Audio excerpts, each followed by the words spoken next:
Boa tarde, pessoal.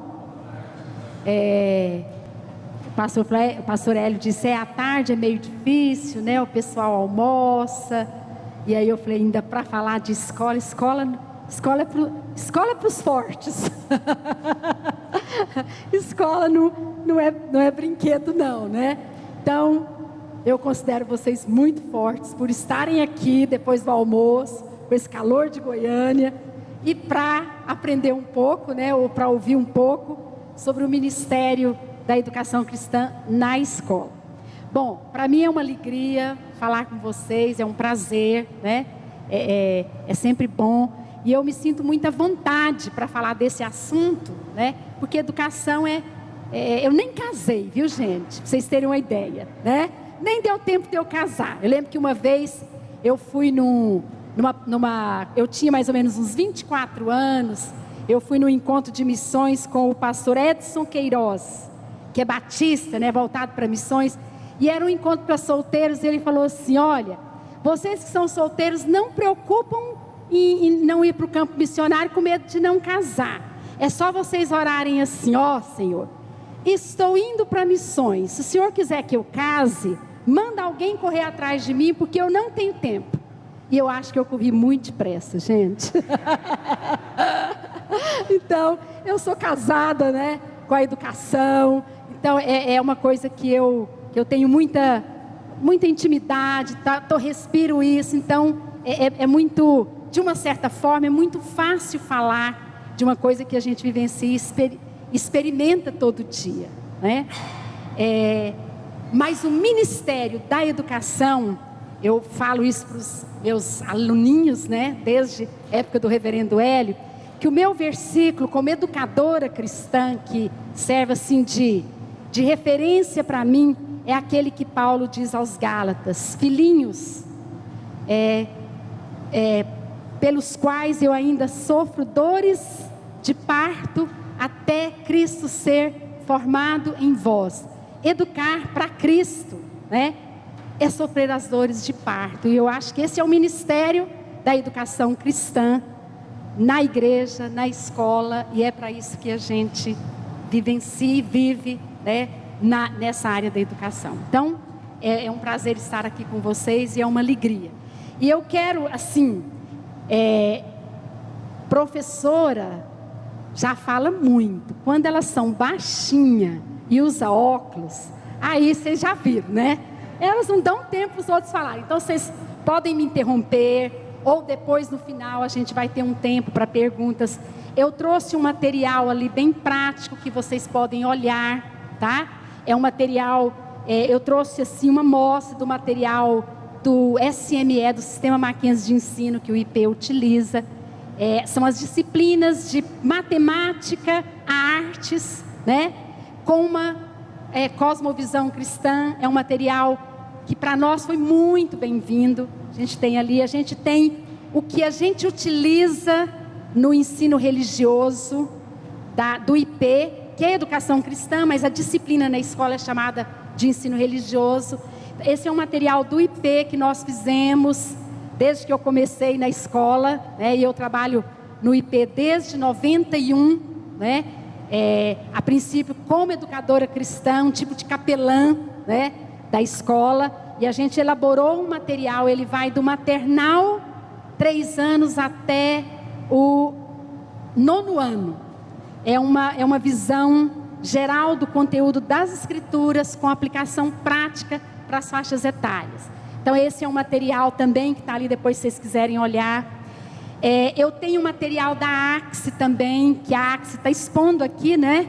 Tem um material, não, dessa vez não, mas a AXE é a Associação Cristã, Internacional de Escolas Cristãs. Eles têm material muito bom, eles fazem um encontro de 2 em 2 anos.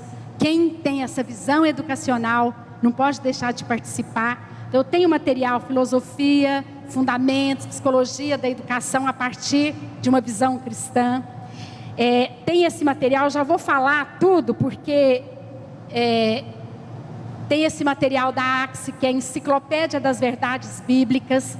Aqui você encontra todos os textos das Escrituras que informam ou que apontam para algumas das disciplinas do conhecimento humano, desde matemática, ciências, história, geografia, fundamentos e princípios que você pode retirar das Escrituras para ensinar essas disciplinas. Esse material informa muito material do SME e também o outro material. Então, coisas para vocês olharem depois, quando a gente terminar. E ainda tem também o material da ANEP. Vocês conhecem a ANEP, né? Associação Nacional de Escolas Presbiterianas.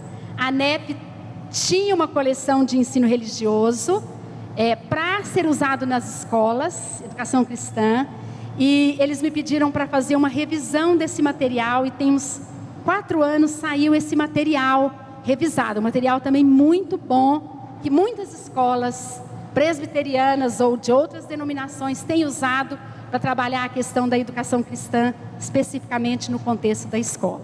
Então está ali, vocês podem pegar. Eu tenho depois algumas revistas do SME que eu posso doar para vocês. A gente tem umas agendas lá da escola, para vocês conhecerem um pouco, também alguns podem pegar. Então, depois no final a gente vai mostrar para isso se tornar bem prático. Deixa eu perguntar, tem alguém aqui que já trabalha com escola cristã? Tem, aquele ali é o nosso capelão lá do IT, pastor André Marques. Depois eu vou passar a palavra para ele aqui num momento, para ele falar, a sua lâmina está aqui, viu, André? Eu já tinha te avisado, você compartilhar aqui com o pessoal. Eu já fiz a lâmina para você, agora você fala, né? Ele é o nosso capelão, né?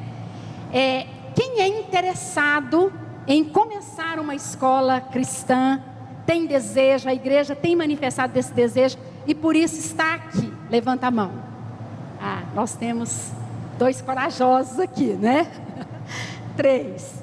E então, e alguns que querem saber, né, como é mesmo que a escola pode contribuir. Você tem pai de aluno que foi meu aluno e agora me levou os filhos dele para estudar lá no IP, né? Então, Luiz Washington, tem os filhos lá no IP também. Então, é um compartilhar que eu quero falar com vocês.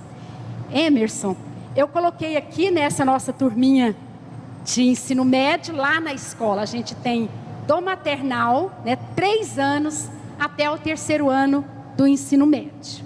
A gente trabalha, então, com uma faixa etária de 3 a 16, 17, alguns completam 18 ainda lá.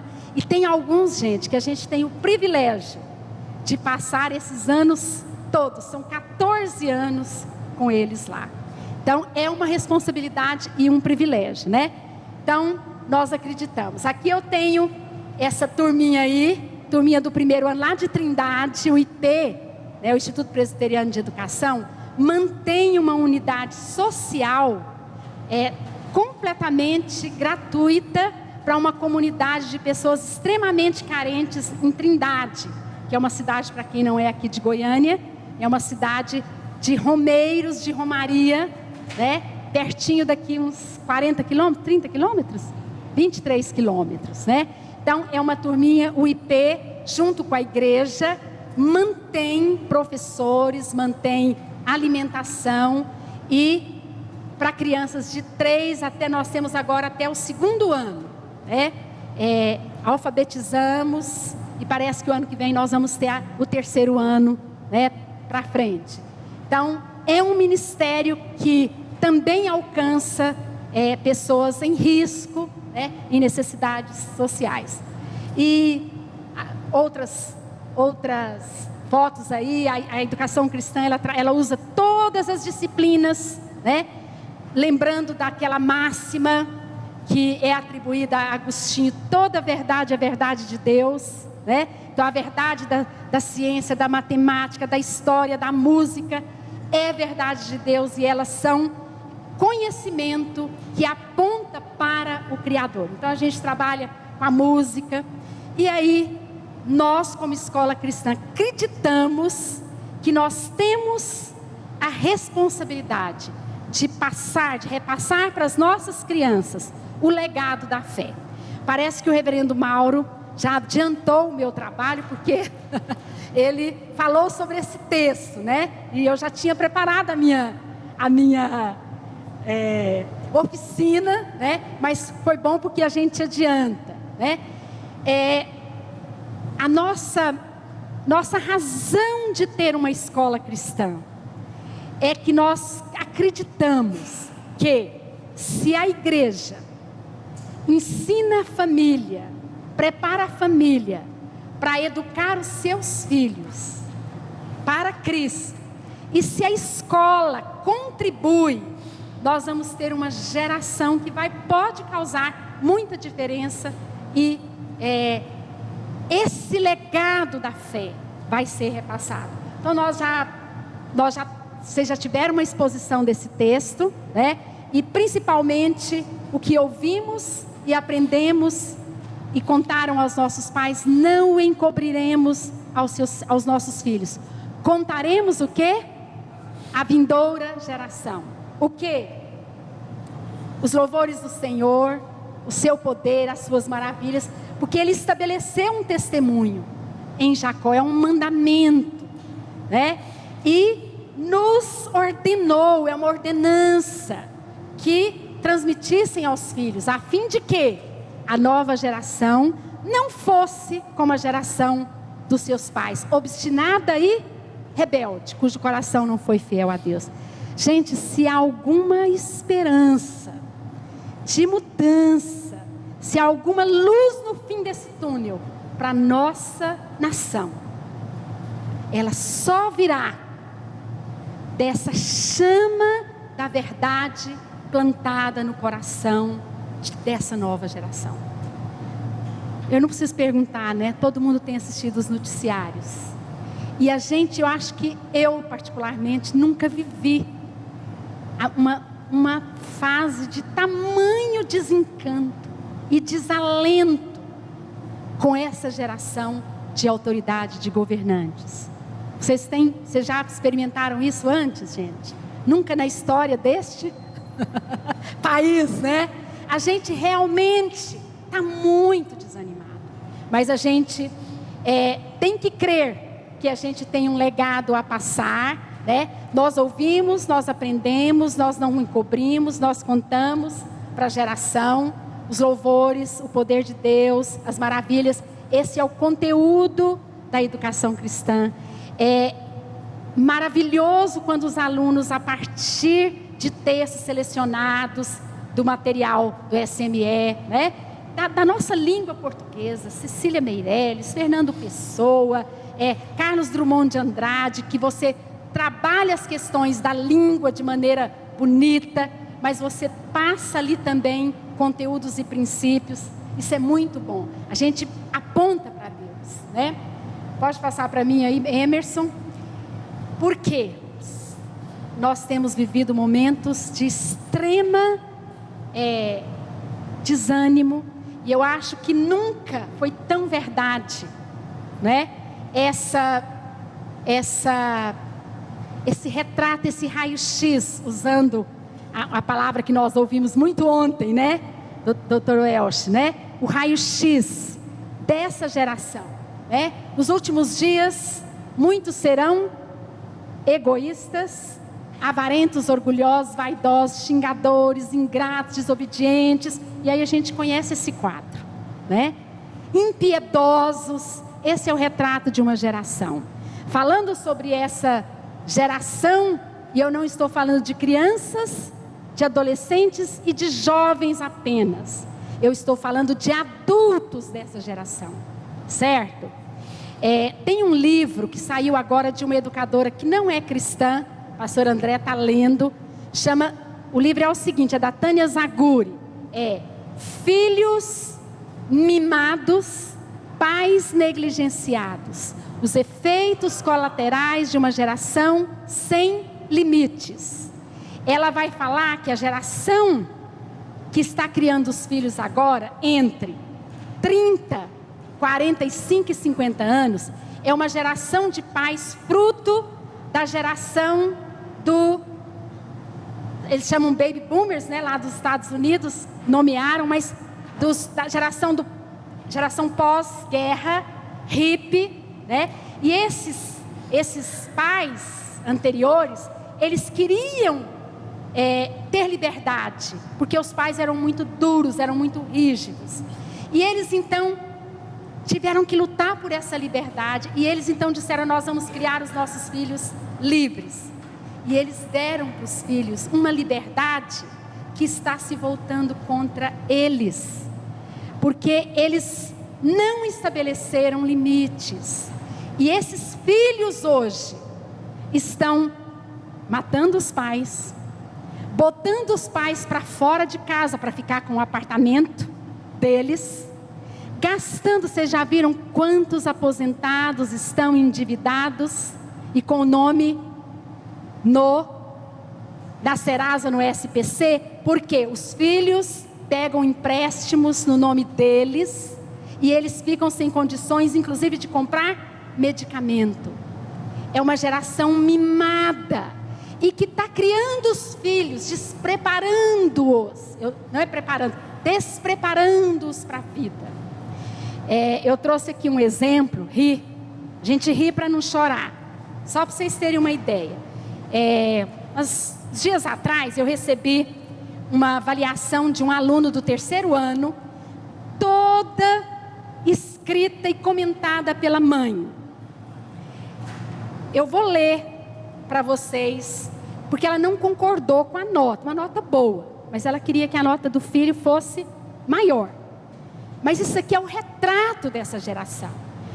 Gostaríamos de uma revisão acerca da nota do fulano. A correção e a pontuação não estão adequadas. Exclamação.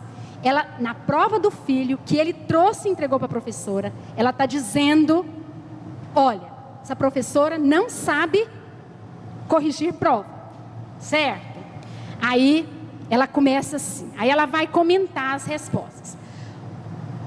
Ele fez as respostas corretas, errou apenas ao colocar, e aí ela cita, porque ele recebeu apenas, segundo apenas, 4 pontos, se errou apenas, terceiro apenas.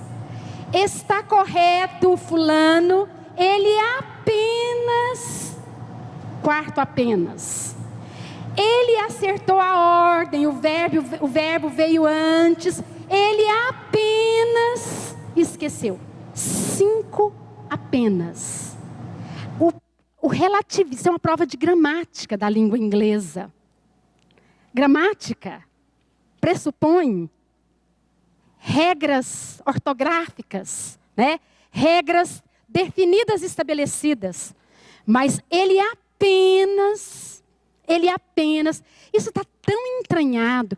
Isso aqui, gente, vocês não têm ideia do que isso pode virar. Não estou falando que vai virar, mas isso vira caso de polícia na escola, muitas vezes. Porque nós temos uma geração.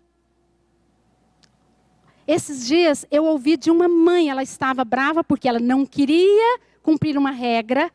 E eu fui falar para ela que ela tinha que cumprir a regra. Ela disse para mim: você não representa... Eu sou a diretora da escola. Você não representa a escola. Eu sou só a diretora pedagógica da escola.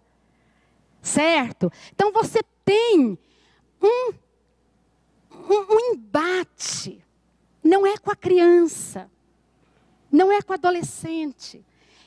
Outro dia uma neuropsicóloga foi dar uma palestra lá para os professores. Ela chegou brava, falando brava, né? Eu pensei, nossa, ela vai dar uma bronca com esses professores, né? Psicólogo gosta de achar erro na gente, né? Nas práticas da gente. Assim, olha, eu quero dizer para vocês que criança não tem problema, adolescente não tem problema. Eu pensei, vixe. Aí ela falou baixinho: criança tem mãe, pai, família, certo? Gente, o Yves Dilaté é um filósofo pedagogo e psicólogo da USP. Ele fala que essa geração sem limites, ela não é ET. Ela está aqui porque ela é fruto de uma geração sem limites. Certo? Passa para mim aí, Emerson. O Solano Portela, ele fez o raio-x dessa geração com essas palavras aí, autônoma. O pastor Jonas recebeu um pai outro dia e disse, essa regra é burra. Quando a regra não lhe convém, ela é burra. Mas quando a regra precisa ser aplicada para o outro, eu vou atrás dos meus direitos, né? A gente lida com essa geração. Egoísta, insensível, rebelde, violenta, é o que eu estou dizendo para vocês. Você vai conversar com um pai, muitas vezes, no meio da conversa, ele fala assim para você, estou gravando essa nossa conversa. Certo? Vocês não vão querer ter escola, né? Mas tem que ter, gente. Daqui a pouco eu vou chegar lá, né? Hedonista, né? Hedonista. Eles... É só o prazer. Eu não estou falando da criança e do adolescente, não. Eu estou falando da geração de adultos que está educando essas crianças. E aí eu pergunto para vocês. Vocês estranham do nosso presidente da Câmara, depois que está lá a prova e ele negar? Não existe lei, não existe regra. Certo? Então, eu faço a pergunta para vocês que o salmista lá, ora, destruídos os fundamentos, o que poderá fazer o justo? Nós vamos ficar paralisados? Nós vamos ficar paralisados? Nós ficamos, às vezes, acuados. Nós ficamos, às vezes, totalmente desesperados. No sentido de, e agora? Como é que vai ser daqui para frente? Mas nós temos um mandamento. Nós temos um mandato. Contaremos o quê? A vindoura geração. Às vezes nós falamos de perseguição, né, aos missionários lá no Oriente Médio. Gente, nós enfrentamos essa perseguição aqui e agora, quando nós vamos falar dos valores absolutos de Cristo. E por que é que nós vamos recuar? Nós não podemos recuar. Nós temos um mandato. E aí, o que eu estou chamando de culto ao absurdo. Esses dias eu li uma matéria, pode passar aí para mim, Emerson, que eu fiz essa pergunta, cadê o bom senso? Cadê o bom senso que eu pus aqui? O gato comeu, né? Lembra daquela brincadeira que a gente fazia com as crianças? Pode passar, Emerson. Culto do absurdo. A Veja, ela trouxe uma matéria, pode passar aí, Emerson, do Guzo. Gente, agora me fugiu o nome da atriz, aquela atriz antiga, Brigitte Bardot. Ela estava defendendo, né? Ela estava defendendo a não matar o elefante que tinha num zoológico lá de Paris, que estava doente e ele podia contaminar toda a população do zoológico e os humanos. E ela saiu para a rua para defender e para brigar contra os veterinários, certo? Que propuseram sacrificar aqueles animais para o bem de toda uma comunidade do zoológico e até da população daquela cidade. Vocês acreditam que ela venceu? Ela venceu em nome dos direitos dos animais. E o Guzo comenta assim, mas assim é a vida de hoje. No começo dá vontade de rir. Elefante velho, eles eram velhos, 40 e tantos anos, doente. Logo depois se percebe que a coisa é menos engraçada do que parece. Começa desse jeito apenas como uma tolice, mas vai se complicando e acaba em culto ao absurdo. Isso é uma pessoa não crente que está dizendo. certo? Esses são os poderes que a gente enfrenta. Armas, né, das trevas que estão sendo construídas na cabeça de uma geração, cujo final não vai ser feliz. E aí, a gente pensa, isso é novo, né? Quem já ouviu falar de Comênios? Comênios, um educador, né, cristão pioneiro. Aliás, a palavra didática foi cunhada por ele. Um cristão do século XVI, um pouquinho depois do XVI, fim do século XVI, XVII. Ele tem um livro chamado Didática Magna. Olha como é que ele descreve a geração que precisa de ser educada. Olha aí. Na verdade, do que existe em nós, ou do que a nós pertence, haverá algo que esteja no seu devido lugar ou no seu estado? Nada, em parte alguma. Invertido e estragado, tudo está destruído ou arruinado. No lugar da inteligência pela qual deveremos igualar os anjos, está na maior parte de nós uma estupidez tão grande que, precisamente como os animais brutos, ignoramos até as coisas que mais necessidade temos de saber. Século XVI. No lugar da prudência pela qual, sendo nós destinados à eternidade, deveremos preparar-nos para a eternidade, está um tão grande esquecimento, não só da eternidade, mas até da morte, que a maior parte dos homens é presa de coisas terrenas e passageiras, e até de iminentíssima morte. No lugar da sabedoria celeste, pela qual nos fora concedido reconhecer e venerar os aspectos ótimos das coisas, ótimas, e saborear por isso seus frutos dulcíssimos. Ele fala que a sabedoria produz frutos dulcíssimos, né? Está uma repugnantíssima, ele usa tudo no superlativo, né? Aversão àquele Deus que nos dá a vida, o movimento e o ser. E uma estultíssima irritação contra a sua potência divina. Por isso que as pessoas ficam tão bravas com você. Porque elas não admitem a autoridade. Porque, em última análise, eu não quero a autoridade de Deus e dos seus valores, né? No lugar do amor mútuo e da mansidão estão ódios recíprocos, inimizades, guerras, carnificinas. No lugar da justiça está a iniquidade, a injustiça, as opressões, os furtos e as rapinas. E aí, é fácil? Tá? Na igreja é fácil, gente? Não, na escola é muito mais difícil. Muito mais difícil. Mas o Hendricks vai dizer para nós, na igreja, diante de tudo que realizamos, devemos sempre fazer a pergunta, existe uma maneira melhor de fazermos isto? Nós temos que passar o legado da fé às gerações. E para isso nós temos que fazer um complô. Nós temos que nos unir. Família, igreja e, se pudermos, a escola. Essa visão era lá dos pioneiros do Evangelho, né?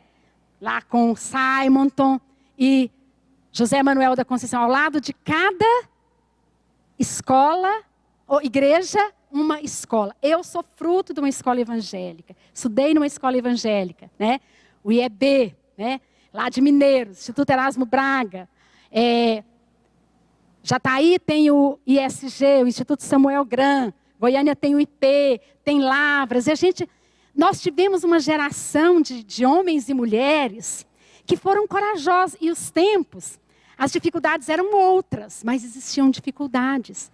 Esse IP aqui, começou-se porque havia uma perseguição, tanto na escola pública, quanto na particular, para os filhos dos crentes. Então, a princípio, vamos fazer uma escola para os nossos filhos, né? E que depois os incrédulos começaram a ver e falar, nossa, mas esse pessoal aí é diferente. E eu quero dizer que, por exemplo, no IP, a gente tem uma média de 40%, 50%, tem ano que até 60% dos alunos não são crentes. Porque muitos pais, eles pensam, eles têm uma religião diferente, mas eles sabem que ali tem algo que eles não podem dar para os filhos sozinhos. E eles buscam na escola. E aí nós temos que achar maneiras. A escola, eu falo, viu gente, aqui eu vou puxar para minha sardinha. Eu acredito que apesar de todos os desafios e as dificuldades, a estratégia mais poderosa para educar os pós-modernos é a escola. Porque na escola você trabalha com a cabeça, mas você trabalha com as relações, não tem jeito. E aí o seu corpo docente de homens e mulheres, crentes que levam Deus a sério, vai trabalhando, vai... Tem criança que está tão sozinha. Nós temos uma geração de filhos de pais vivos, órfãos de pais vivos. Eles querem conversar com a gente. Né, André? O André gasta a grande parte do seu tempo fazendo aconselhamento. Né? E às vezes a gente vai bravo com o aluno, disciplinar. E quando você faz uma pergunta, você fala, meu Deus, como é que eu vou ser tão duro com essa criança? Se o que está por trás... Então, nós temos essa missão. E aí a gente tem o desafio da escola cristã. Pode passar, Emerson. Nós temos a alternativa legal, né? Vocês sabem disso, a LDB, ela nos garante esse direito, né? Você tem a escola pública, a escola privada, certo? Você tem a particular, comunitária, né? Que são escolas, às vezes, de associação, né? De pessoas que se juntam, ou sem fins lucrativos, que faz um trabalho de social, mas que pode se tornar uma instituição de ensino. E também, olha, nós temos lá, determinado pela lei, a nossa legitimidade, que é a escola confessional, certo? Temos que aproveitar isso, porque isso pode mudar, certo? Vocês sabem que toda escola particular é uma, entre aspas, um favor que o governo faz, de nos deixar ter escolas. Eles não conseguem, mas eles tratam a gente assim, olha, nós estamos deixando vocês, né? E nós temos ainda esse privilégio. E por isso, quando a gente abre uma escola, a gente tem que levar isso a sério, a legislação. Passa aí para mim, Emerson. E quero dizer para vocês que é mais fácil começar uma escola evangélica, mais fácil começar do que manter. Por quê que é mais fácil começar do que manter? Ainda que se justifique, né?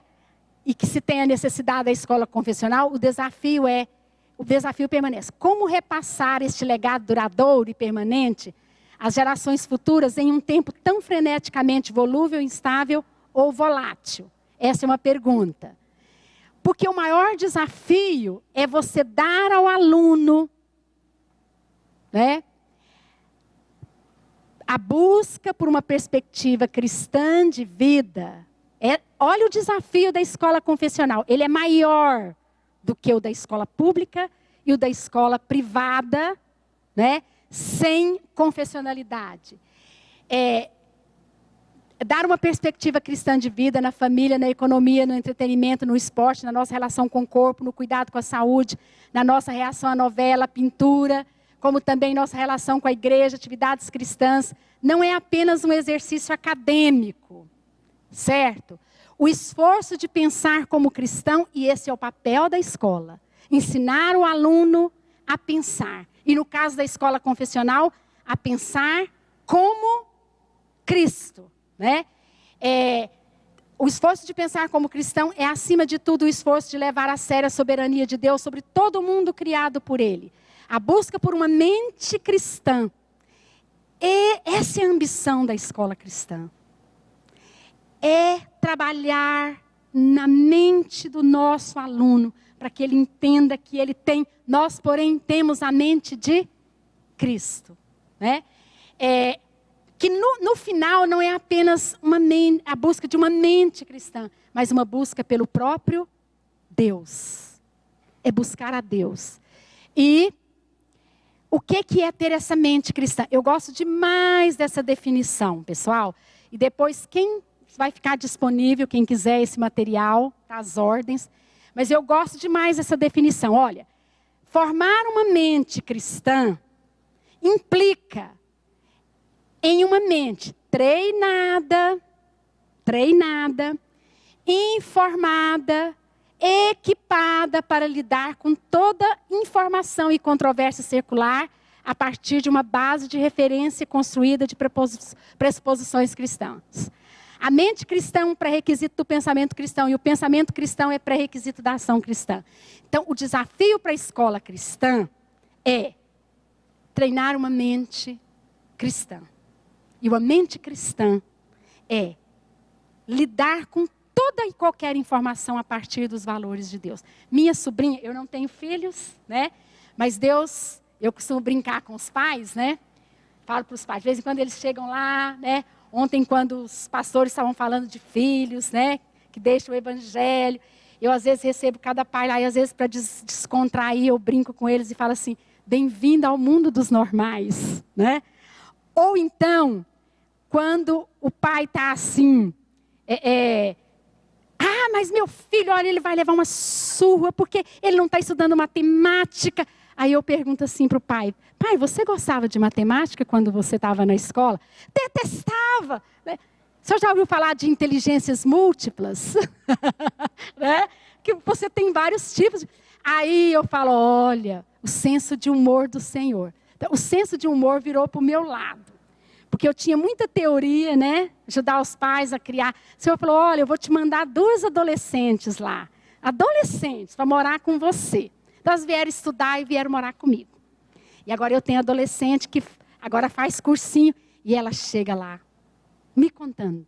Tia, mas olha, foi um absurdo aquilo que o professor falou. E ela já chega defendendo o pressuposto cristão, né? É uma menina como qualquer outra. A adolescente, sabe aquelas adolescentes que de vez em quando você fala, meu Deus, ô Senhor, cadê a mãe dessa menina, né?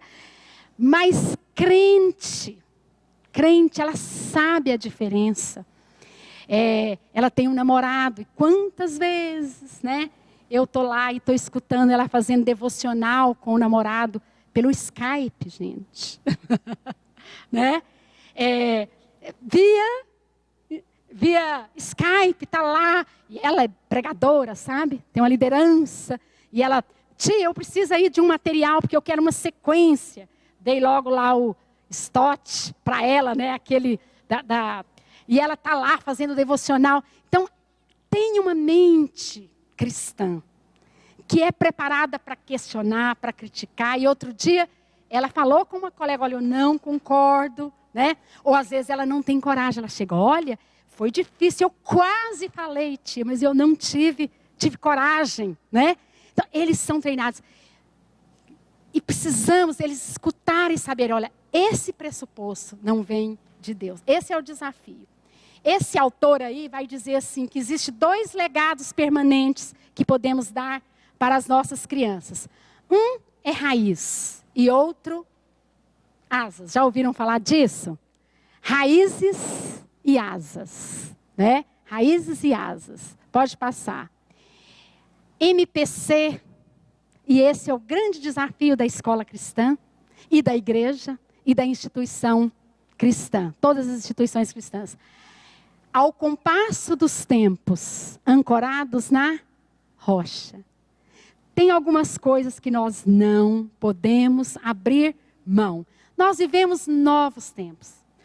Ontem, que lá no IP tem um restaurante, e às vezes o diretor é abordado na hora do almoço, né? Chegou uma mãe lá e disse, olha, eu estou achando esse conteúdo assim, né? Porque eu não estou gostando, esse livro está muito fraco nisso. Eu estou lá almoçando, e ela, como diz uma amiga minha, não se percebe no contexto. Aí, porque minha filha precisa disso. Eu quase disse assim para ela, ô amiga, quando você terminou mesmo o seu curso de pedagogia, né? Porque ela é doutora em conteúdo e currículo. Aí eu só fiz essa pergunta para ela. Falei assim, mãe, deixa eu te fazer uma pergunta. Você deu 1 olhadinha na prova de língua portuguesa do Enem? Esse último? Não. Falei, pois eu vou te dar um conselho. Que ela estava questionando que muitas vezes ela não encontra no livro a resposta. Outro dia uma mãe chegou brava e falou assim, olha, eu achei esse livro muito fraco. Em lugar nenhum eu encontrei que Pedro Álvares Cabral descobriu o Brasil. Álvares Cabral descobriu o Brasil. Mãe, Pedro Álvares Cabral não descobriu o Brasil. Você sabia disso? Ela me olhou assim. Você aprendeu isso, né? Quando você tinha aquele questionário, quem descobriu o Brasil? Deixa eu pegar o livro para você. Aí, o livro vai contextualizar, vai dizer, olha, né, houve uma configuração político-econômica europeia lá em Portugal, e aí o rei, né, tal, né, nós precisamos conquistar, e aí ele mandou o propósito. Então você tem todo, você não vai descobrir. Dentre os nomes que estavam lá, participando da comissão, lá daquela embarcação, estava um deles, líder. Pedro Álvares. Você não vai encontrar. Aí eu perguntei para ela, mãe, deixa eu te dizer uma coisa. Se você for lá na prova do Enem hoje, você pode procurar em qualquer livro. Qualquer livro. A respostinha. Eu me debrucei, fiquei quase 1 hora para responder umas 6 ou 7 questões do Enem de língua portuguesa. Tudo interpretação das mais profundas e filosóficas. Falei, não se ensina mais questionário, você tem que ensinar o aluno a refletir, a pensar, a interpretar, a ler. Né? Um pai bravo porque tinha no livro de geografia, né? Revolução Russa. Como nós, reformados e crentes, vamos trazer num livro de uma escola cristã sobre Revolução Russa? Em geografia, o que tem geografia a ver com Revolução Russa? Tudo a ver, pai. Hoje a geografia é estudada não apenas como uma disciplina que estuda o espaço geográfico apenas. A gente tem nos livros o conceito de geopolítica. O conflito entre Israel e os palestinos tem mais a ver com a terra ou com a política e o pensamento religioso deles. A terra é só um detalhe. E é isso que o seu filho vai precisar. Então, mudou o jeito de ensinar, não é do mesmo jeito. E nós temos que acompanhar isso. Só tem uma coisa. Mostrei para esse pai, olha aqui o que o texto está falando. Livro lá do SME, falando, olha, o problema do homem não pode ser visto. Não é só político, não é só econômico. O homem tem uma necessidade maior. Que lá no fim do livro tem uma reflexão. Fala de Revolução Russa, fala de economia, fala do pensamento marxista, mas vai dizer, olha, o problema do homem vai além disso. O problema do homem é o seu coração. Que livro que você vai encontrar? Uma reflexão dessa. Então, nós temos que... Mudou a forma de ensinar, mas o princípio tem que ficar. Isso é muito importante. E aí, a escola cristã é uma alternativa eficaz para trabalhar raízes. Viu, gente? Isso que eu quero dizer. Pode passar, Emerson. Raiz significa, é símbolo de firmeza, de solidez, daquilo que não pode mudar, daquilo que é inegociável, certo? E aí a gente encontra o que é inegociável numa escola cristã. Por isso a gente tem os embates, os confrontos, a missão, a visão, os valores, o projeto pedagógico. Daqui a pouco eu vou mostrar um pouquinho para vocês, só como exemplo para vocês, de como que isso não pode mudar na escola cristã. Pode passar, Emerson. No compasso dos tempos, o IP, esse ano, começou a trabalhar com os alunos uma disciplina que eu lamento, eu fiquei tão triste.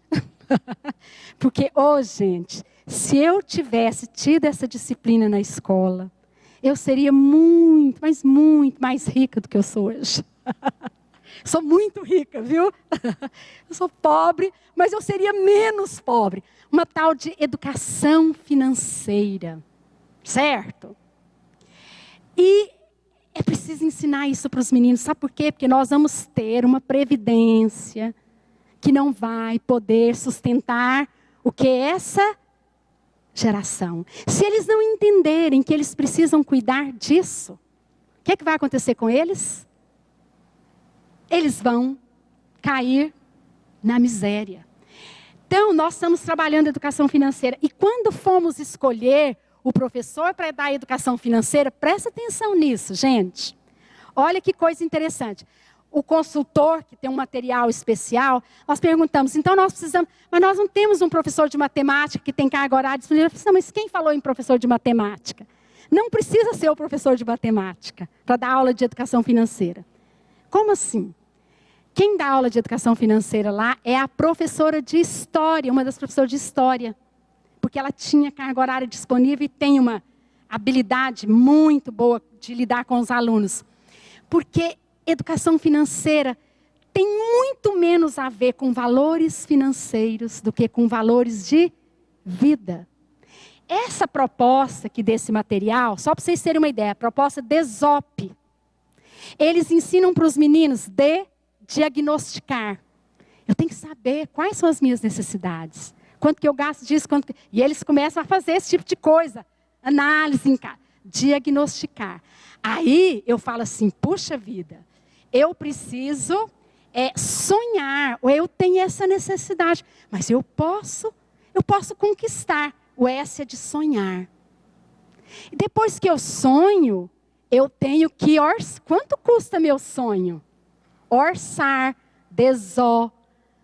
Aí vem o P, de poupar. Dentro disso aí, eles desenvolveram uma filosofia que vai dizer para o menino, olha, você não pode ser consumista. Porque se você não aprender que tem valor, você... E aí, olha, nós introduzimos essa disciplina lá na escola. Novos tempos. Nós temos aula agora de robótica, do 6º ao 9º ano, uma aula. A aula de educação física saiu de fora do turno vespertino e foi para o turno no mesmo horário das aulas, né? No horário que tem aula. Porque você tem uma geração de adolescentes, né? Ativo. E que se você estiver lá, que está lá plugado, e que tem games e que tem jogos, se você deixar uma carga horária, 5 aulas seguidas, 3 de língua portuguesa, 2 de matemática e mais 2 de física no mesmo dia, você tem uma geração que hoje é muito mais dinâmica. É uma ginástica para a gente educar esses meninos. Isso é compasso dos tempos. É um desafio, gente. É um desafio. Pode passar. E asas é porque você tem que dar agilidade, liberdade, mobilidade, né? Autonomia no sentido de prepará-lo para a vida. Por isso a educação financeira. Então, é isso aí. E asa significa as ações pedagógicas. Ações pedagógicas, ações administrativas, que estão ligados com aquelas questões do tempo, né? Planejamentos, estratégias, metodologias, tecnologias, tudo isso é o compasso dos tempos que você ajusta. Mas você tem as raízes, o ancorados na rocha. Para vocês observarem isso, pode passar, Emerson. Ainda tem isso aí, ó. Isso aí é difícil. Escola cristã, gente, presta atenção. Lida com finanças, tributos, contabilidade, RH, tecnologia. Não existe, né, uma regra de contratação de funcionários diferente para a escola cristã. É igual para qualquer empresa. Você tem que pagar os tributos. Você tem que cumprir. E aí, não pode ser feito. E tudo isso tem que ser feito a partir do ancorados na rocha. Né? Escola cristã não pode ter caixa 2. Pastor Hélio já foi presidente do conselho, né, pastor? Tempos difíceis, né? E aí você chega, alguns chegam assim e falam para você assim, mas por que vocês não fazem igual a escola tal? A escola tal faz isso, faz aquilo outro. A escola não pode fazer igual a escola tal. A escola tal, ela paga para os seus professores. Nós temos professores que dão aula aqui, dão aula lá. E eles chegam, olha, eu ganho tanto aqui na minha carteira, mas eu ganho tanto por fora. Certo? E quem está do lado de fora faz tanta crítica, né? Por que vocês não fazem isso? Por que vocês não têm isso? Por que vocês não... né? Eles têm umas... Você tem algumas coisas que são inegociáveis, que são princípios. E a missão da escola, o Ancorados na Rocha, define como é que você lida com as finanças, como é que tem que ser a sua contabilidade, como é que você trata seu funcionário. Gente, é um desafio, tá? Pode passar. Projeto político-pedagógico, né? É o que define a sua escola. Quando você vai pensar no projeto político-pedagógico, você tem, primeira coisa, a declaração de fé. O IP tem uma declaração de fé, certo? E tá lá, o IP é uma escola o quê? Presbiteriana. Isso define muito. Quando, né, nós temos professores de outras denominações, né? Mas aí, quando algum rito, alguma questão tá fulano, mas nós aqui somos uma escola presbiteriana, né? Então, olha, você está vindo para trabalhar aqui, mas aqui a gente é uma escola que tem uma confissão, certo? E nessa declaração de fé, a gente fala que escritura, né, é revelação de Deus. Isso define como é que a gente vai estudar as origens na escola. Ah, então não vamos falar de evolução? Vamos sim. Nós vamos falar. Os meninos precisam conhecer esses pressupostos, sim. Só que nós vamos apontar também para outros valores. Tudo está aí. Depois da declaração de fé, a gente tem... Pode passar a missão, que é aquilo que define a essência da escola, né? Pode passar. Depois da missão, a gente tem a visão. Essa escola está assim, mas o que nós queremos para ela? Né? Para o futuro. Aí nós temos os valores. O que define esses valores? Pode passar. Eu coloquei aqui, olha, nós não vamos passar, mas aqui, olha. Se vocês entrarem no site da Universidade Presbiteriana Mackenzie, vocês vão ver isso aí, olha. Missão, visão, valores. Certo? Pode passar, vamos pular lá para o IP, né? Pode passar, Emerson, mais um pouquinho. Aí. O IP é uma escola de educação básica.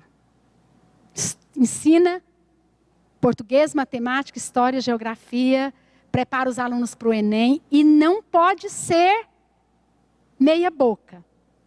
Tem que ser de excelência. Se eu sou crente e eu estou a serviço da educação, meu serviço tem que ser ainda melhor.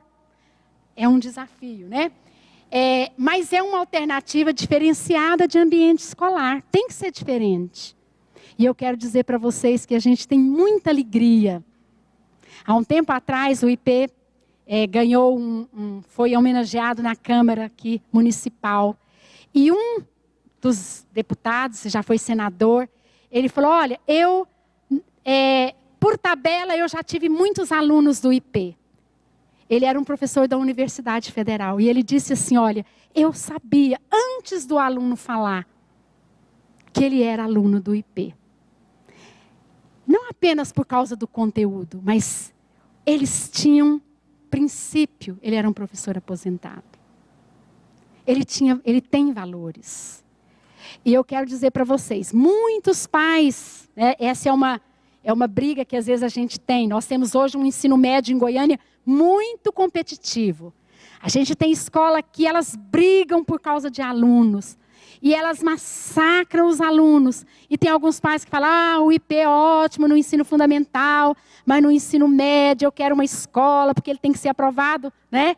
Lá na medicina, e aí o IP eu fico em dúvida, porque lá na escola tal é o foco, né? Então a gente tem essa dificuldade.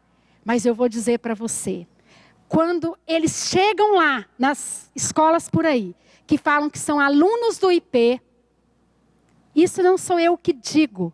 E não é por causa de nós, gente. É por causa da missão.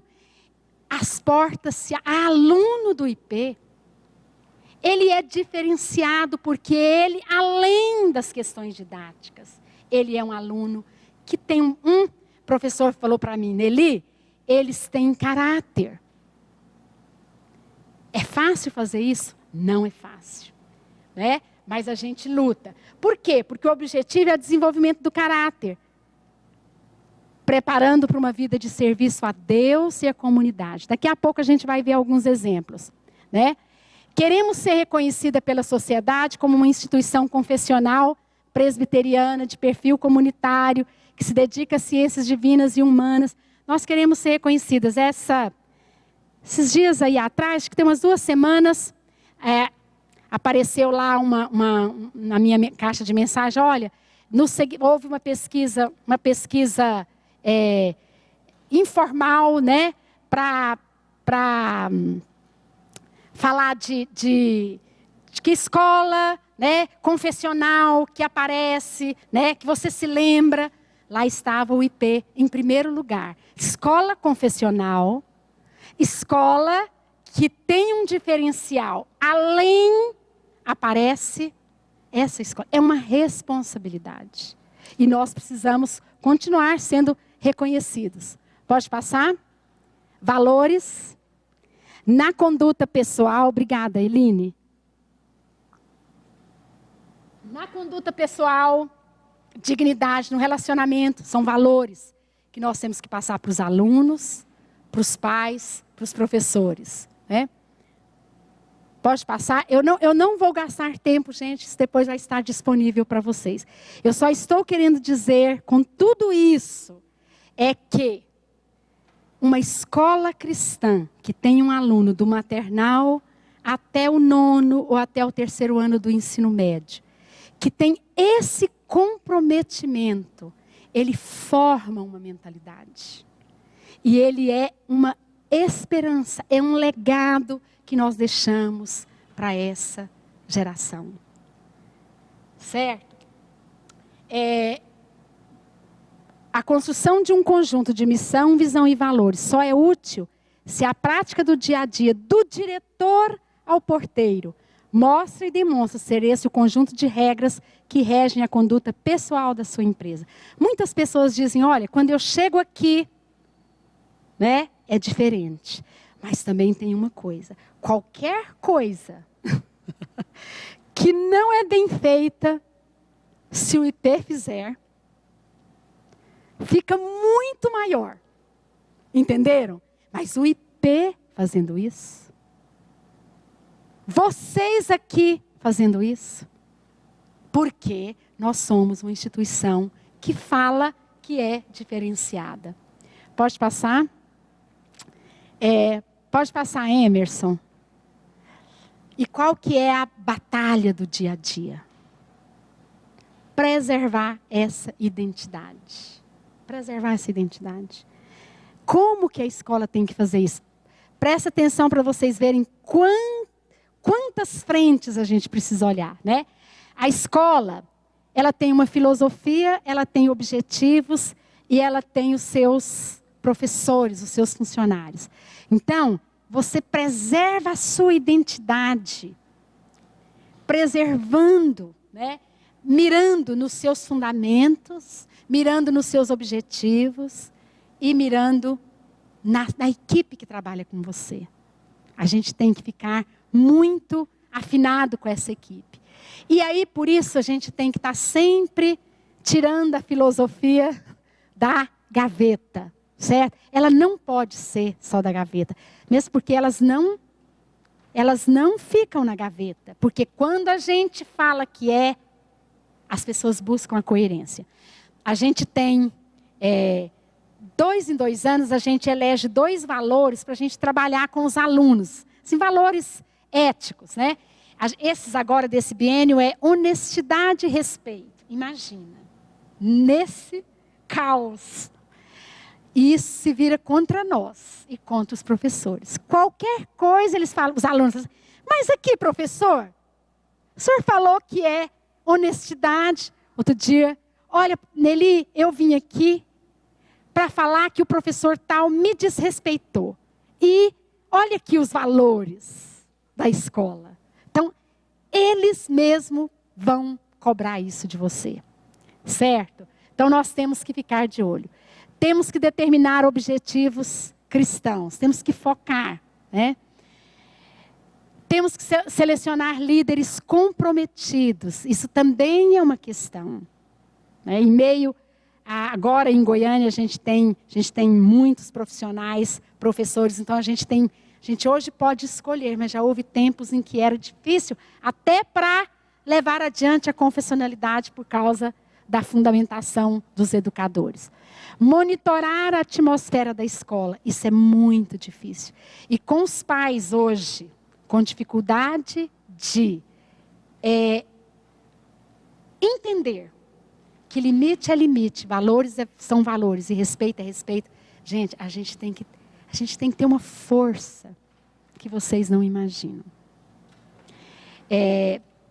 No ano passado, nós enfrentamos uma batalha séria lá na escola. Nós tivemos um aluno que fez uma coisa totalmente desrespeitosa, vou omitir, né, detalhes. Tão desrespeitosa, mas quando nós chamamos o pai, dissemos, olha, o aluno por causa disso, ele não vai poder estudar aqui. O pai disse, ele vai estudar sim. E a escola vai ter que me engolir. E sabe o que ele fez? Ele foi na justiça comum e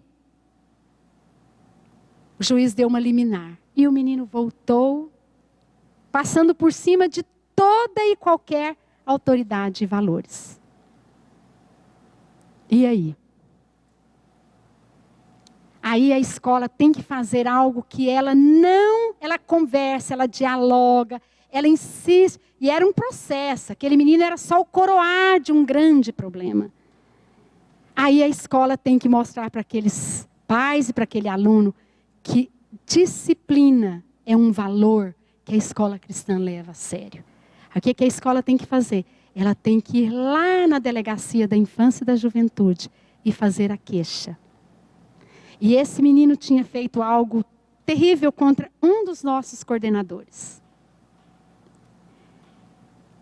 E aí você, às vezes, quando a gente tem que ter esses enfrentamentos, a gente tem aquela síndrome de Elias, sabe? Ah, mas olha, uma sociedade os pais são difíceis, os alunos, só eu. E aí, Deus fala assim, opa, tem 7.000 que não se curvaram. E foi muito interessante, gente.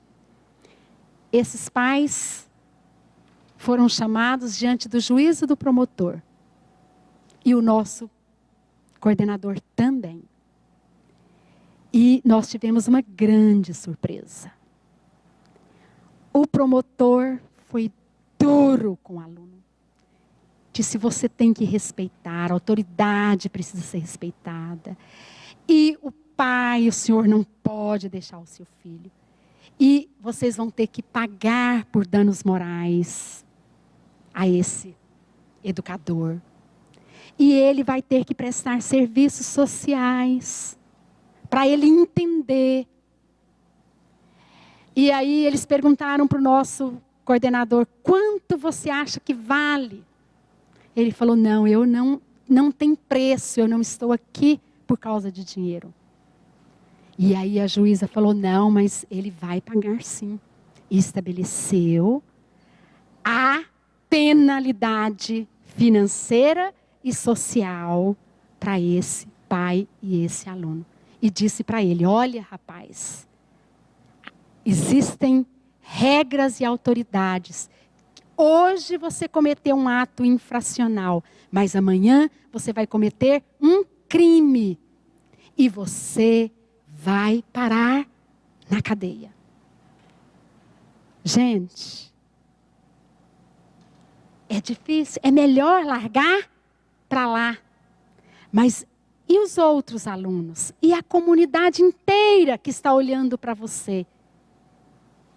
E os outros que vão dizer, existem valores, existem absolutos? Existem absolutos. E a batalha não é fácil.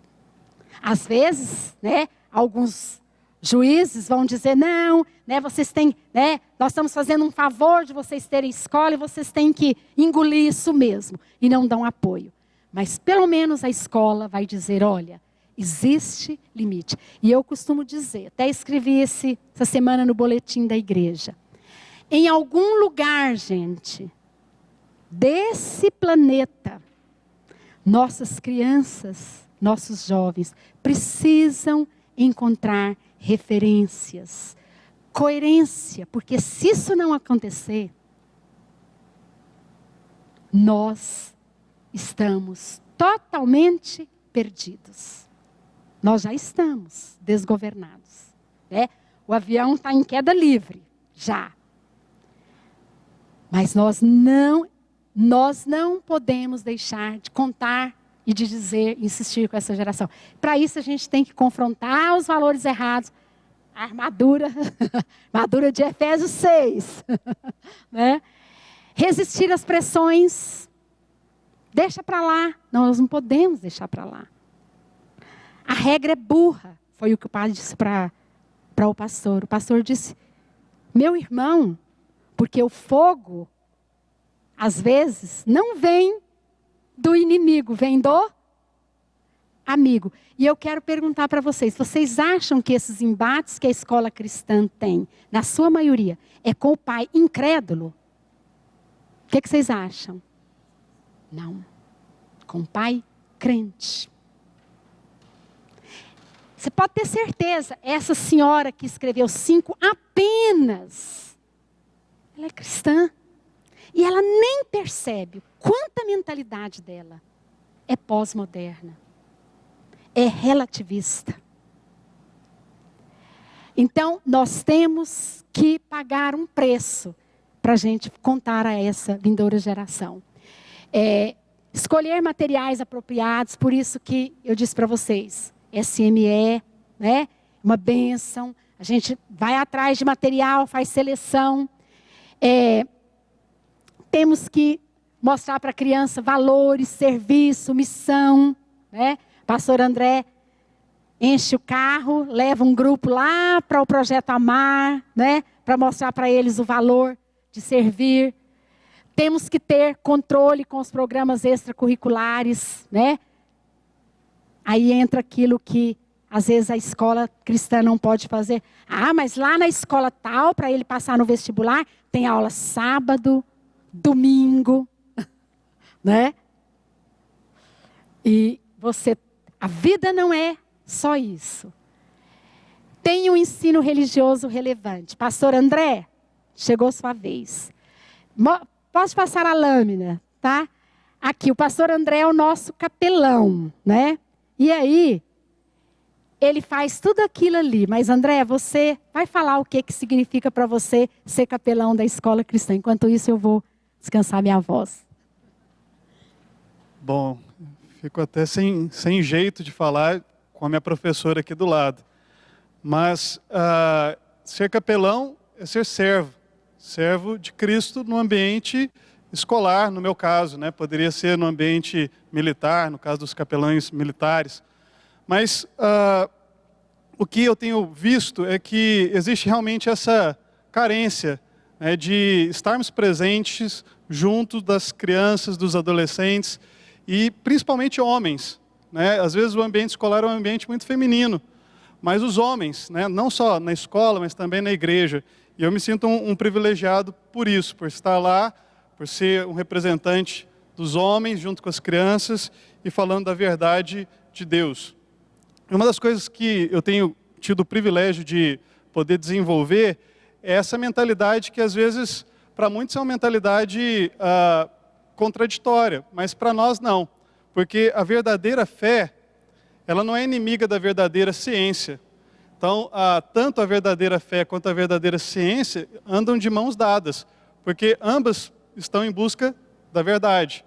Obviamente, a falsa fé e a falsa ciência, elas vão estar em campos antagônicos, né? Porque eles estão para outros rumos. E é por isso que todos nós, independente se estamos ou não inseridos no contexto escolar, nós precisamos estar sempre prontos para dar razão da esperança que há em nós, que é o que está escrito lá em 1 Pedro 3,15. E fazendo isso sempre com gentileza e respeito, não com arrogância, não com ignorância, né? E um exemplo positivo que eu gostaria de dar, 3 ex-alunos do IP, já concluindo a faculdade, um deles passando pelo centro da cidade, viu que haveria um debate pró-aborto, facilitado por um grupo de pessoas que é favorável a essa posição. E era um debate público. E um deles falou assim, puxa, eu quero participar. E aí ele ligou para um colega, também ex-aluno do IP, que ligou para um outro colega. E aí o primeiro colega falou assim, olha, eu não estou ligando para você, não é porque eu estou com medo, não. É só para, né, mais gente, é melhor, né? E aí eles foram esses três ex-alunos, cristãos, universitários. E quando eles chegaram lá, eles foram os primeiros a chegar. Então eles gentilmente começaram a ajudar, a organizar as mesas, todo o ambiente para que o debate pudesse acontecer. E aí quando começou o debate, os grupos foram sendo introduzidos e apresentados. E aí começou o primeiro grupo, né? Nós somos das feministas de Goiás, nós somos das umbandistas de Goiás, nós somos do GLBT de Goiás. E aí, quando de repente todo aquele auditório se voltou para esses 3, né? E tinha a esposa de um deles também lá presente, e voltando para eles, aquele que estava ali primeiro, que tinha tido a ideia de convidar os colegas para falar, por uma fração assim de milésimos, né? Ele contando, falou assim, mas se eu disser que nós somos cristãos, lá da igreja presbiteriana, provavelmente a gente já vai perder essa audiência toda. Mas em contrapartida, se a gente não disser que temos essa posição, que somos reconhecidamente cristãos, a gente também vai estar se omitindo daquilo. Por que eles podem falar que são isso, que são aquilo outro, e nós não podemos dizer que nós somos cristãos? Então eles foram e se introduziram também e se apresentaram, nós somos cristãos, presbiterianos, tarará, tarará. E aí ficou aquele clima e tal. E a professora universitária que pegou a palavra primeiro, uma doutora, ela começou dizendo assim, porque nós, mulheres, nós precisamos ter o direito de tirar aquela coisa que está atrapalhando, que está sendo inconveniente dentro do nosso corpo. Nós somos detentoras de todo poder e direito sobre os nossos corpos, etc. e tal. E aí um daqueles do grupo levantou a mão, né? E ele pediu a palavra e foi dada a palavra em seguida. E ele não começou dizendo, não, porque a Bíblia diz, imagem semelhante de Deus, todos têm dignidade e tal, o que é verdade, o que é correto, não seria problema ele dizer assim.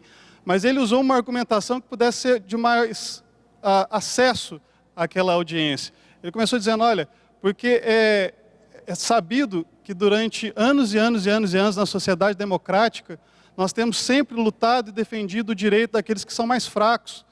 E esse a qual a senhora se refere, professora, como coisa, é um ser humano em formação que também tem corpo, que também tem direito.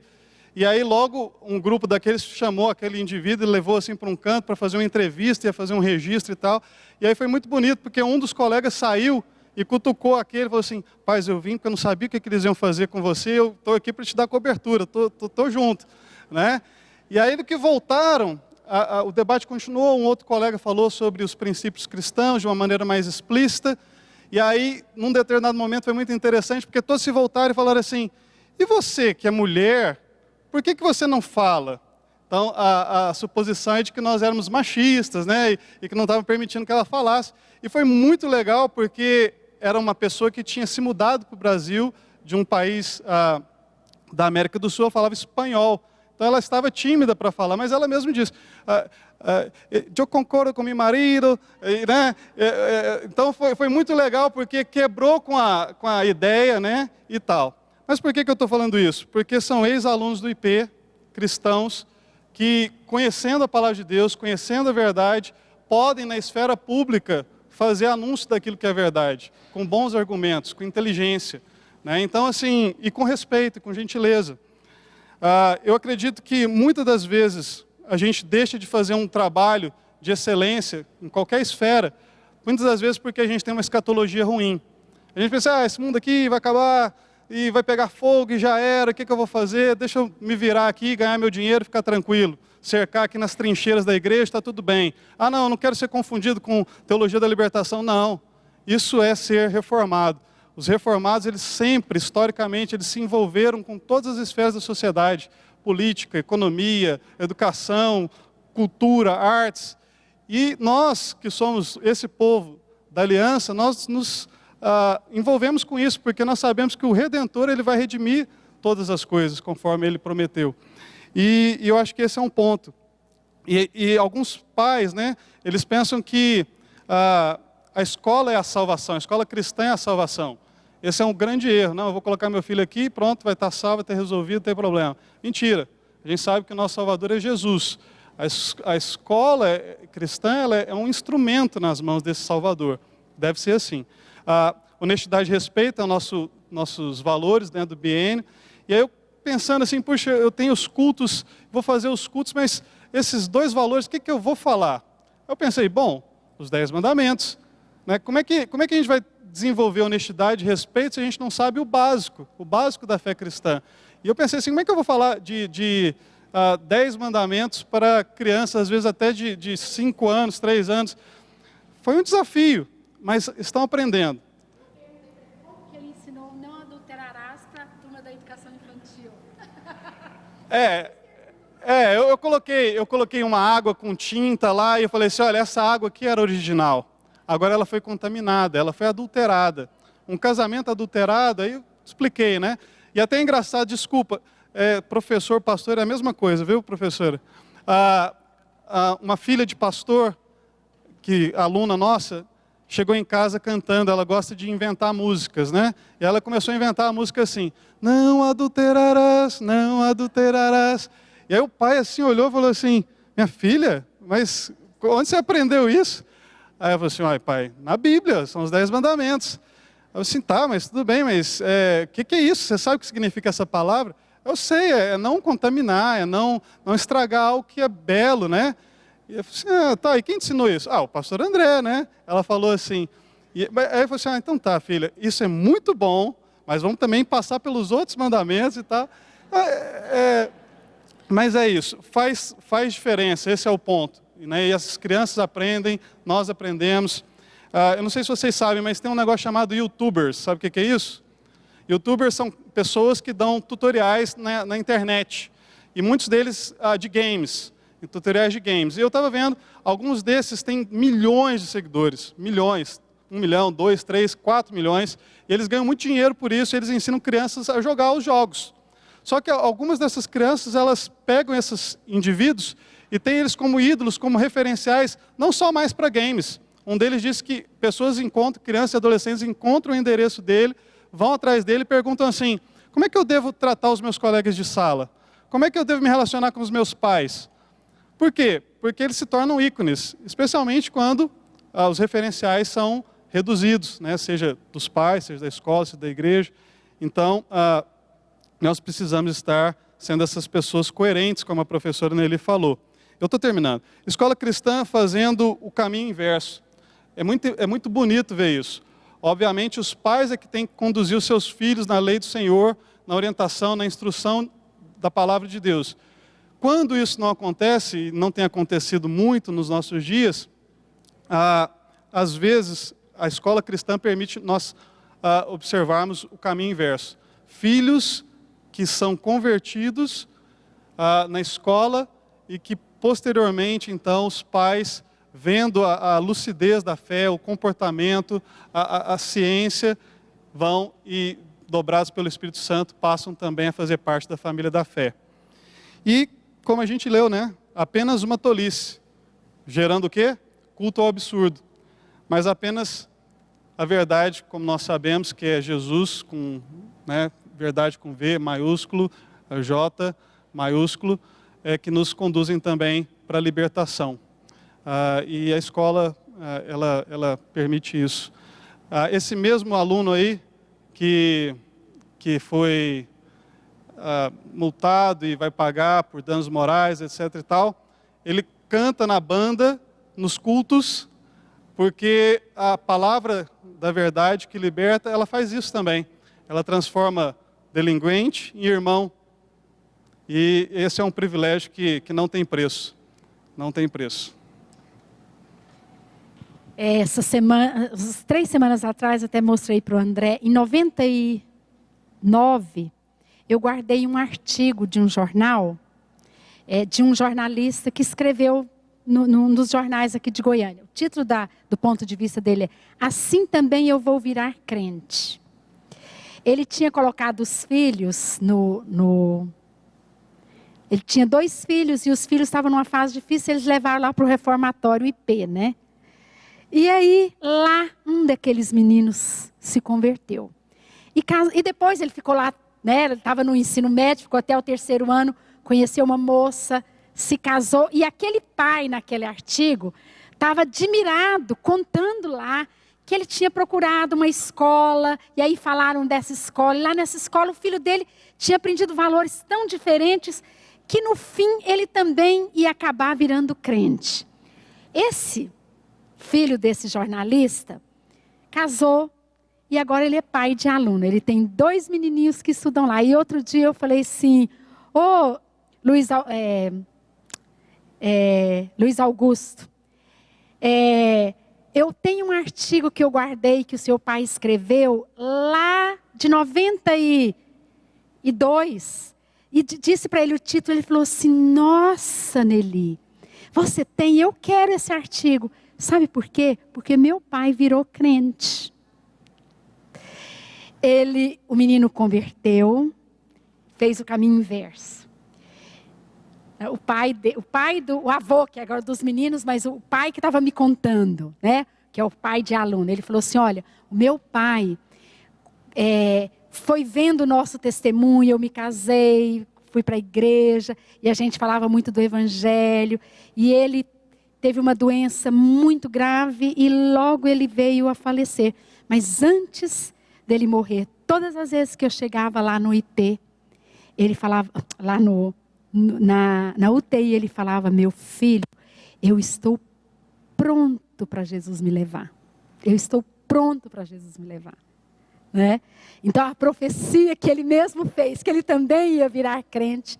Então, gente, vale a pena. E a gente vai fazendo essa diferença. O André não falou das coisas que, né, todas as coisas, mas é culto, é acampamento, é aconselhamento. Esse ano nós perdemos um aluno, né, André?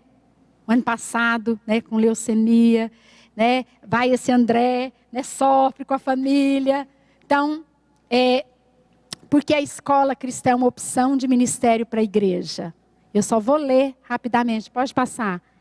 Porque ela vai ajudar a responder essas questões aí. O que é mais importante do que física, matemática, história e geografia? De onde eu vim, porque eu estou aqui, para onde eu estou indo. Ela pode fazer isso e ela faz isso. Fala, André. Esse aluno que faleceu, eu acompanhei, eu jogava banco imobiliário com ele, às vezes até à tarde, né, no meu horário de trabalho. Aí às vezes até postei, eu acho que cheguei a postar isso. Eu amo meu trabalho, né? Que eu vou à tarde, eu jogo com ele, eu como pastel feito naquela air fry que a mãe dele fazia e tudo. Então assim, era muito bom estar com ele, embora estivesse numa situação extremamente difícil. E uma das coisas que me marcou foi porque eu o visitei na hora última, antes dele ir para o transplante. A expectativa era muito positiva, de que ele sairia bem, o transplante era da própria irmã, então havia uma boa expectativa. E eu virei para ele e fiz a seguinte pergunta, né? Ele ia já se preparando para ir. Eu falei assim, como é que está o seu coração? O que você está sentindo? Aí ele falou assim, esperança. Eu falei assim, esperança? Mas como assim? Não tem nenhum medinho, nenhum nada, uma coisa assim, um susto? Eu falei assim, não, claro, pastor, tem um medinho, tem susto assim, mas esperança. Foi a palavra dele. E eu falei assim, mas você sabe de uma coisa, Você sabe que o transplante pode não dar certo. Você não está colocando toda a sua esperança nesse transplante. Não, pastor, em Jesus. Então é só isso que eu queria compartilhar. Menino de 12, né, André? 12 anos. Ele morreu com essa esperança em Cristo, né? Então, isso a gente ensina lá na nossa escola, e que é um ministério da igreja. Formar caráter. Como será o futuro do nosso país se nós não acreditarmos que nós podemos ter? Quando teve o mensalão lá, aquela capa lá, volta lá só um pouquinho. A revista Educação colocou o Marcos Valério, o Delúbio e o José Dirceu na capa, né?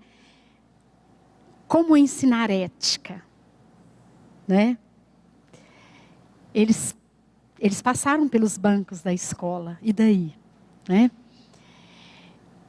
E a gente fala de ética, mas falsificar a carteirinha de estudante, roubar a TV a cabo, comprar produtos falsificados, furar fila, colar na prova. O problema da corrupção do Brasil não é do político, é do coração do brasileiro, é do nosso coração. E nós temos que falar isso para as crianças, né? E nós temos que dizer isso para os pais. É formar cidadania. Esse desidério é também um filósofo católico. Ele dizia o seguinte, que ser um mestre... Erasmo de Roterdã. Ser um mestre é próximo a ser um rei. Imbuir a mente dos jovens com o amor de Cristo e devolver com o melhor da literatura homens virtuosos e honestos pode ser, na opinião de tolos, uma humilde tarefa. Mas, de fato, esta é a mais nobre das ocupações. Pergunta, né, os grandes homens das nações que hoje são referências no mundo. Quem foram eles? Homens cristãos, homens de caráter. Formar para a cidadania, ainda que eles não sejam, né, que eles não se convertam, nós cremos na eleição, sabemos que muitas vezes a conversão não acontece, mas nós temos pessoas que fazem diferença no mundo e que, ainda que não confessam, né, mas eles puderam ser tocados por princípios e valores que vão fazer diferença. 2 grandes ícones, né, da literatura que os meninos amam, o C.S. Lewis e o J.R. Tolkien, né? Homens de letras, homens que... Então, nós temos que formar homens de excelência, formar para a excelência. E aí eu quero só terminar com esse testemunho aí. Esse menino foi nosso aluno desde os 8 anos de idade. Aliás, desde a educação infantil. Com 8 anos ele teve câncer. Esse é o Luciano Carneiro. Ele morreu em 2010. Ele se tornou um atleta, mesmo tendo um câncer, primeiro com 8 anos no osso. Depois ele teve leucemia e depois ele teve um outro tumor na coluna. Ele morreu por causa desse último. Morreu aos 22 anos. Filho de uma família muito tradicional, né? Família Carneiro. Iris, né? E seu Otoniel. Dessa família, eles, por tradição, eles estudam lá no IP, uma família que estuda lá na escola. Esse menino era muito crente. E eu, essa semana passada, tive uma surpresa, porque ele fez administração, e depois, ele queria muito fazer medicina, e ele chegou a entrar na faculdade de medicina. Começou a fazer medicina, mas o câncer voltou. Nesse período, ele chegou a ser bicampeão de decathlon, né? No Canadá. Ele participou da equipe brasileira, foi bicampeão. Gente, uma bênção esse menino. Eu queria só que a gente terminasse, né? Porque essa semana a turma da Católica, a turma da Medicina da Católica desse ano, publicou esse vídeo em homenagem a ele.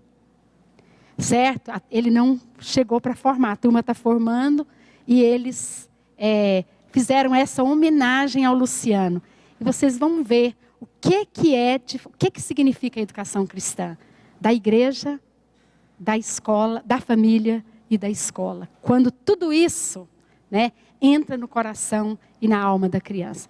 Pode passar aí para nós, Emerson? E aí a gente já vai terminar.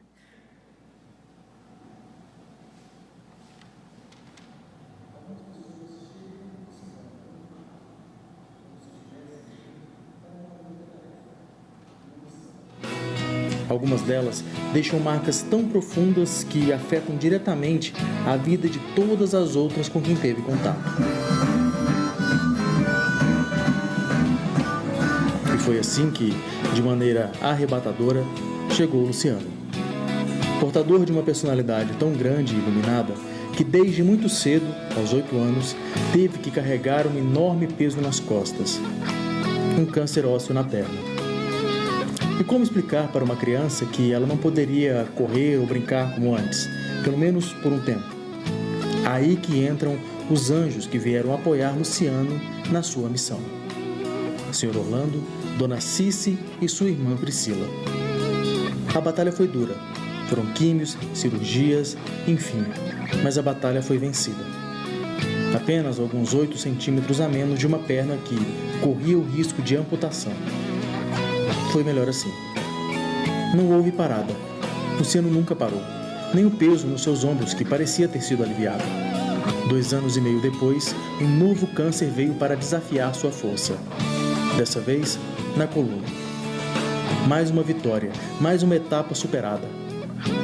Nesse meio tempo, Luciano encontrou uma paixão, uma maneira de buscar a superação diante de seus desafios físicos. O esporte. Natação, futebol, basquete... mas foi no triatlon que ele se realizou. Talvez pelo fato de estar acostumado a desafios, saber que a cada parada uma nova prova se inicia. E foi assim, entre vitórias e derrotas, percursos e travessias, que Luciano se viu diante de mais uma prova. Descobriu mais um câncer, na costela. Dessa vez, aos 18 anos. Mas a prova parece que não havia terminado. Porque aos 21, teve que encarar a leucemia. Até quando e por quê? Até o fim, porque você consegue. Alegria, fé, resiliência e superação. Assim conseguiu vencer e motivar centenas, inspirar milhares e emocionar a todos. Deus não iria colocar uma alma fraca sob tamanha provação. Deus não age em vão. A história de Luciano foi ouvida e ainda é contada. Continua e continuará sendo lembrada. Uma história digna de celebração e homenagens, como as muitas que já recebeu. No Amigo H, amigos da oncologia e hematologia do Hospital Israelita Albert Einstein, ele está vivo, inspirando anualmente a aula H e a transpiração. Ações que, dentre muitas, visa buscar recursos financeiros para projetos médicos científicos, conscientização sobre o câncer e buscar, através da atividade física, a troca por uma gota de suor por uma de sangue. Luciano Carneiro, nosso paciente triatleta. Onde quer que esteja, este evento também é para você. Seu blog, considerado uma arca de memórias com milhares de acessos, conta sua história de superação e serve de refúgio para quem pensa que o fardo é grande demais para carregar. Luciano se foi sem conseguir realizar seu sonho, se tornar médico. Essa Ele foi numa desejava feira dar lá ao no próximo IP. tudo aquilo que recebeu em seus anos como paciente: amor, carinho e respeito. Não foi possível. Deus o abençoou com acesso à faculdade de medicina e lhe permitiu um semestre junto à sua turma, a turma 10 de medicina da PUC. Foi o suficiente. Luciano deixou um legado tão grande que, mesmo sem um diploma, ainda consegue afetar a vida de quem precisa. E hoje, como maior homenagem que poderia receber, ele é agraciado com o carinho e reconhecimento de seus colegas, o eternizando, dando à turma o seu nome. Que a trajetória de vida, postura diante das adversidades, que seu sorriso em meio às lágrimas, superação e fé em Deus possam inspirar positivamente o dia a dia da carreira de cada colega médico.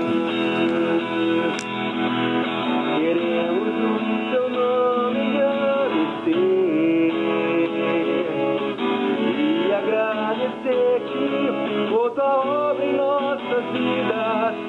Confiamos em teu infinito amor, pois só tu és o Deus eterno sobre toda a terra e céu.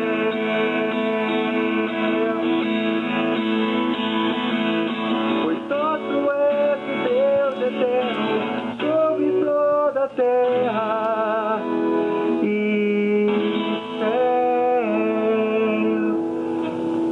Amém? Tudo isso para a glória de Deus. Então, a escola como ministério, né, de educação cristã para a nossa filosofia, nossa fundamentação reformada é uma bênção. Eu estou vendo aqui um ex-aluno do IP, né? É o Paulo Ricardo. Olha, Paulo Ricardo, esqueci. Vem cá, Paulo Ricardo. Eu até tinha isso aqui não foi ensaiado, não. Vem cá, Paulo Ricardo. Paulo Ricardo, ele é filho de uma moça aqui da nossa igreja, né? E ele fez megatrônica, ou depois começou megatrônica, né? Eu queria ter feito o ensino médio, na época o ensino médio estava fechado, né? Então eu fiz até o 9º ano lá. E na época eu queria biologia, queria um bocado de coisa, acabei seguindo pela mas pelo curso de jornalismo. Começou com megatrônica? Comecei, queria biologia primeiro, depois foi jornalismo, terminei, concluí, já estou formado, mas acabei virando professor de inglês. Professor de inglês, eles viram professor, tá vendo? Né? Mas o Paulo Ricardo, ele escreveu uma vez uma carta quando você prestou o vestibular, né? Que me impressionou muito, por isso que eu vi você aqui e chamei. Ele disse o seguinte, que uma das coisas, ele é filho único, né? E que uma das coisas que Deus usou no IP foi para tratar o reizinho que ele tinha na barriga. Lembra dessa carta, né? E ele se tornou um aluno, né? Que foi referência e agora tem dado alegrias para nós, viu, Paulo Ricardo? Que já casou, né? Tá ali, ó. Muito prazer, tá? Deus abençoe e realmente vale a pena a gente educar para Cristo, viu? Deus abençoe. Pessoal,